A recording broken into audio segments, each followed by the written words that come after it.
Fala galera, tudo bem com vocês? Então bora lá para mais uma videoaula de ciência. Para quem quiser acompanhar, nós estamos na página 11. Para que a gente consiga entender a importância de estudar os órgãos dos sentidos, a gente tem que começar a perceber todas as coisas que nós somos capazes de fazer. Por exemplo, se vocês estão me ouvindo, vendo essa apresentação, significa que a sua visão e a sua audição estão possibilitando essas ações, não é mesmo? Outras ações, como por exemplo, conversar com seus amigos, ouvir suas músicas favoritas, ser capaz de digerir seus alimentos, sentir diversos cheiros, aromas, observar as imagens, sentir dor ao se machucar, tudo isso fazem parte da sua relação com o meio ambiente. Para que isso tudo aconteça e seja percebido, é preciso que os estímulos externos sejam capazes de ativar os órgãos responsáveis pelos sentidos envolvidos, ou seja, de enviar mensagens, E para que cada um dos 5 sentidos seja ativado, a gente precisa que haja o estímulo, que haja a recepção desse estímulo, que haja a conversão desse estímulo em um impulso, que vai ser captado por um receptor, a condução desse impulso para o cérebro e depois, por fim, a interpretação que o cérebro faz dele, transformando-o em alguma sensação. Pessoal, os sentidos e o sistema nervoso central, eles têm uma relação, então, O sistema nervoso, ele vai coordenar todas as funções do nosso corpo e ele vai dar uma resposta em forma de sentido, seja a resposta que a gente está enxergando, que a gente está sentindo o cheiro, que a gente está sentindo os sabores. Então, essa resposta será dada pelo sistema nervoso. Agora eu trouxe aqui para a gente analisar uma relação entre as imagens, qual é o sentido que ela representa, qual é o órgão responsável e qual é o estímulo necessário para que esse órgão seja estimulado, então, Então, nós temos na primeira imagem, o sentido representado é a visão, cujos órgãos responsáveis são os olhos, e ele necessita da luz para ser estimulado, Então, a gente não consegue enxergar na ausência de luz. No escuro 100%, sem nenhuma iluminação, a gente não enxerga. Então, a gente depende aí desse estímulo, na luz, da luminosidade, para que os olhos sejam estimulados. Depois, nós temos o olfato, cujo órgão responsável é o nariz. E o estímulo, pessoal, são moléculas dissolvidas no ar, moléculas das mais variadas substâncias, Então, a gente consegue sentir o cheiro de muitas coisas. A audição, cujo órgão responsável é a orelha, e o estímulo envolvido é o som. Então, mais uma vez, a gente também capta, a gente percebe uma variedade muito grande de sons. Nós temos o sentido do tato, cujo órgão responsável é a pele, e ela vai responder a diversos estímulos mecânicos. Quando a gente fala em estímulos mecânicos, eu estou falando, por exemplo, colocar a mão numa panela quente ou numa superfície fria, numa ponta de uma agulha, numa superfície áspera, então diversas texturas. Então, o tato ele tem essa capacidade. Se é uma coisa molhada, se é uma coisa grossa, uma coisa fina, Então, o tato ele tem essas percepções, tá bom? E, por fim, o sentido do paladar, cujo órgão responsável vai ser a língua. E o estímulo são as substâncias contidas nos alimentos, assim como no caso do olfato, que são várias moléculas dissolvidas no ar, a língua também, Então, ela vai ser estimulada de acordo com as substâncias, com as diversas substâncias contidas nos alimentos, ok? Então, vamos lá sobre o tato. Pessoal, o órgão onde se encontram as estruturas responsáveis pelo sentido do tato é a pele. Nós já tínhamos falado anteriormente. A pele, ela reveste todo o nosso corpo e ela é considerada o maior órgão do corpo humano. Ela compõe 16% de toda a nossa massa. Então, o nosso corpinho é formado de 16% de pele, tá bom? A nossa pele ela é composta por 3 camadas de células diferentes, como se fosse um sanduíche, tá? Então, o pão lá de cima, o pão mais externo, a camada de pele mais externa, nós chamamos de epiderme. A camada do meio, vamos imaginar aí uma fatia, o hambúrguer, é a derme. E o outro pão, lá o pão de baixo, a gente chama de hipoderme. Então, a camada externa é a epiderme, do meio é a derme e a mais profunda é a hipoderme. Além do tato, pessoal, a pele também tem outras funções, como proteção, regulação da temperatura e também a participação na produção da vitamina D, tá? As sensações da pele, a gente pode chamar também de sensações cutâneas, tá, pessoal? Cutânea significa pele. Então, essas sensações, elas podem ser as sensações táteis, quando estão relacionadas com o tato e a pressão, então, no sentido de se alguém te apertar, tá?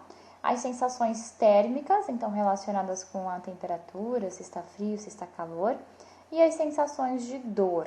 Então, todas essas 3 sensações a pele consegue sentir, né? Ela sendo estimulada, ela consegue captar essa informação. Os receptores cutâneos, né? Ou seja, os receptores, aquelas estruturas que serão responsáveis por captar o estímulo, por perceber o estímulo, eles estão distribuídos por todo o corpo, tá? De tal forma que alguns locais, como a palma das mãos, a planta dos pés e os lábios, estão repletos de receptores e por isso são regiões muito sensíveis. Já outras áreas, como o dorso da mão, né, a parte de cima da mão e a nuca, elas são um pouquinho menos sensíveis, porque elas têm menos receptores cutâneos, tá? Nessa imagem aqui, eu trouxe as informações sobre as camadas da pele. Então, observem ali que a gente tem a epiderme sendo a primeira camada, né? A camada mais externa. É a camada que a gente passa a mão aqui na nossa pele, no nosso braço, né? É a epiderme. Nós temos a derme, que é a região do meio, e a hipoderme, que é a região mais próxima, mais interna, tá? Uma curiosidade, pessoal, é que os vasos sanguíneos da pele estão localizados na hipoderme, na região mais interna. Então, quando a gente faz um pequeno machucado na pele, se não tiver muito sangue, se não tiver sangramento, a gente atingiu a região da epiderme, né? Então lá realmente não tem os vasos sanguíneos. Agora, se é um corte que chega a ter sangramento, aí nós já atingimos as partes mais internas das camadas da pele, tá bom? Nós temos também ali mostrando na imagem o poro, né? Que são os buraquinhos da nossa pele, por onde o suor será eliminado e também por onde nascem os nossos pelos, tá? Agora a gente vai falar sobre o paladar, que também pode ser chamado de gustação, tá? O sentido da gustação. O paladar ele vai ser o resultado, então, da percepção, né, das substâncias que entram em contato com a nossa língua, né? E na nossa língua, pessoal, nós temos estruturas muito importantes por sentir, né, por ter essas sensações.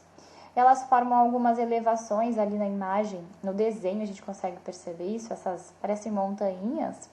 Essas montanhas, essas pequenas elevações, então, nós chamamos de papilas gustativas. E essas papilas gustativas, então, elas são responsáveis por perceber as substâncias do nosso alimento, tá? Elas estão localizadas na língua.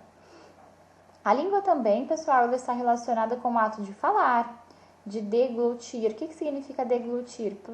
É engolir, tá? Então, a língua também auxilia o nosso alimento a ser engolido.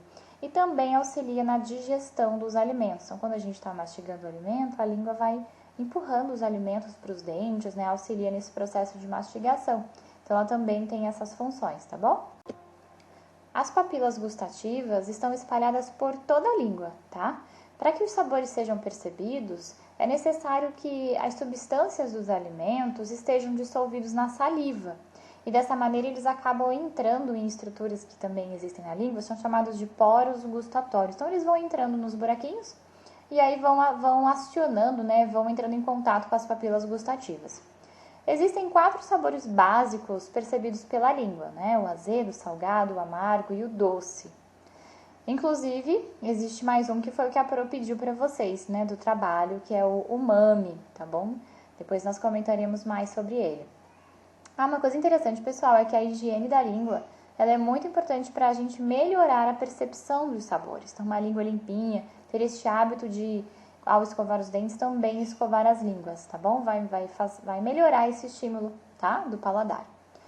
Os demais sabores, pessoal, que a gente consegue perceber, são resultados das combinações criadas pelo conjunto, pela ação conjunto das papilas gustativas com o olfato, pessoal. O olfato e o paladar, eles são sentidos muito ligados. Até alguns anos atrás, acreditava-se que para cada sabor conhecido tinha uma região da língua responsável por ele. Por exemplo, o doce era na ponta da língua, para a gente sentir o amargo, o alimento tinha aqui do lado direito, para a gente sentir o salgado tinha aqui do lado esquerdo, o azedo era na região central da língua, né? Mas hoje a gente já sabe, os novos estudos mostram para nós que os 4 sabores podem ser captados em qualquer região da língua, porque todas as papilas gustativas, eles têm sensibilidade, elas têm sensibilidade para todos os sabores, tá bom? Então, vou repetir isso. Antigamente eles achavam que cada parte da língua era responsável por captar um determinado sabor. Era o azedo, o salgado, o amargo e o doce. Hoje em dia já não. As novas pesquisas perceberam que todas as papilas gustativas conseguem perceber o azedo, o salgado, o amargo, o doce, independente da região da língua que ela estiver. E, aliás, nós temos, em média, cerca de 4.000 papilas gustativas na língua, tá bom? Agora a gente vai falar sobre o olfato. Ele é um sentido relacionado à percepção de aromas, os odores diversos, né? A sensação dos cheiros. Nós temos, pessoal, uma estrutura no nariz, as chamadas fossas nasais. E nessas fossas nasais nós encontramos as células olfativas, ou seja, as células responsáveis por sentir, né, por perceber esses cheiros. As fossas nasais, pessoal, se vocês observarem ali na imagem, elas são essas estruturas, esses buraquinhos, né, que nós temos na parte interna do nariz. Então nós temos as narinas, uma de cada lado, que é a entradinha do nariz. Logo que entrou, tem uma cavidade, né? Tem um buraco ali. Isso é o que nós chamamos de fossas nasais, tá ok? Então, nas fossas nasais, nós temos as chamadas células olfativas que vão perceber esses cheiros. Bom, percebendo esse cheiro, né? Então, quando as células olfativas elas são sensibilizadas pelos cheiros, digamos assim, ou seja, pelas partículas odoríferas, a gente pode dizer assim mais chique, né? Mas é a mesma coisa que cheiro, são as partículas que as substâncias que os produtos vão liberar, né, pessoal? Partículas de cheiros, partículas de odor, né? Então, quando as células olfativas elas são sensibilizadas por essas partículas odoríferas, esses cheiros, essas mensagens vão ser levadas até o cérebro, tá? E essa mensagem, para chegar até o cérebro, ela vai através do nervo olfativo. Observe ali na imagem que a Pro destacou ali, o nervo olfativo. Então, as mensagens do cheiro, elas vão lá do nosso nariz, né, até o nosso cérebro, através do nervo olfativo. Chegando lá no nervo olfativo, pessoal, existem algumas células que são especializadas, quer dizer, a função delas trabalham para isso. Para quê? Para sentir cheiros, para captar o odor. Como se chamam essas células especializadas? Quimiorreceptores, ok? Então, chegando lá no cérebro, no nervo olfativo, né? Elas serão captadas pelas células especializadas em captar o odor, que são os quimiorreceptores. E ali, então, é que a mensagem vai ser interpretada. Então, pessoal, a sensação de cheiro, na verdade, ela é dada pelo cérebro. O nosso nariz, ele percebe o estímulo e manda essa mensagem, manda essa informação para o cérebro. E lá é o cérebro que vai decodificar essa mensagem, ou seja, ele que vai interpretar, vai falar, ué, isso é cheiro de banana, ué, isso é cheiro de brigadeiro, opa, isso é cheiro de pipoca. Então, é o cérebro que vai definir o cheiro, tá bom? E aí, pessoal, uma curiosidade, não sei se vocês já observaram, mas quando a gente está resfriado, com o nariz entupido, as sensações do sabor, né, de gosto, o paladar, pode até estar funcionando normalmente. Mas se o olfato estiver prejudicado pela gripe ou resfriado, ele impede que as partículas do cheiro, né, aquelas partículas odoríferas que a gente já falou, ele impede que elas sejam captadas. Então, não vai haver um estímulo do olfato. Isso acontece, pessoal, porque o muco, né, a meleca ela vai tampar as fossas nasais, onde a gente falou que tinham as células olfativas, né? Então, ela tampa e aí impede o contato do cheirinho, né, das partículas dos alimentos com aqueles sensores do olfato. Então, consequentemente, eles não serão enviados para o cérebro, né? Então, os estímulos não vão passar pelo nervo olfativo para chegar no cérebro. Então, por isso que quando a gente está com o nariz entupido, a gente pode até sentir o sabor, mas muitas vezes a gente não consegue sentir o cheiro do alimento, tá? Bom, pessoal, de tarefa vai ficar a página 11, tá? É uma tabelinha para vocês preencherem de acordo com a aula de hoje. E depois, lá no final, nós vamos fazer a página 40, 41, 42, mas não serão todos os exercícios, tá? Prestem muita atenção. Vocês farão o exercício 1, 2, 6, 7 e 9, tá bom, pessoal? Sendo assim, obrigada e até o próximo vídeo. Tchau!